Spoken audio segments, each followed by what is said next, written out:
और क्या हालचाल। हम बात कर रहे थे 11th एनसीईआरटी की बुक राजनीतिक सिद्धांत के फर्स्ट चैप्टर राजनीतिक सिद्धांत एक परिचय के बारे में, जिसका पहला टॉपिक राजनीति क्या है उसके बारे में हम विस्तार से चर्चा कर चुके हैं फर्स्ट पार्ट में। अगर आपने नहीं देखा तो इस वीडियो में हम बात करेंगे इसी के सेकंड टॉपिक राजनीतिक सिद्धांत में हम क्या पढ़ते हैं के बारे में। उससे पहले ये समझना आवश्यक है कि राजनीतिक सिद्धांत है क्या। राजनीतिक सिद्धांत उन विचारों और नीतियों का व्यवस्थित रूप से दर्शाता है जिनसे हमारे सामाजिक जीवन, सरकार, संविधान ने आकार ग्रहण किया है। अर्थात यह स्वतंत्रता, समानता, न्याय, लोकतंत्र और धर्मनिरपेक्षता जैसी अवधारणाओं का अर्थ स्पष्ट करता है। अब बात करते हैं इन सिद्धांतों की शुरुआत कैसे हुई।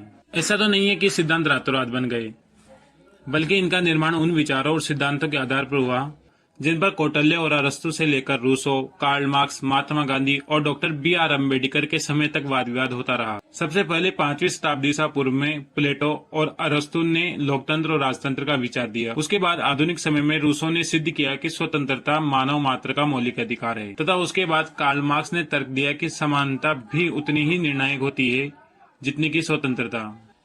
अगर हम अपने देश की बात करें तो महात्मा गांधी ने अपनी पुस्तक हिंद स्वराज में वास्तविक स्वतंत्रता या स्वराज के अर्थ की विवेचना की है।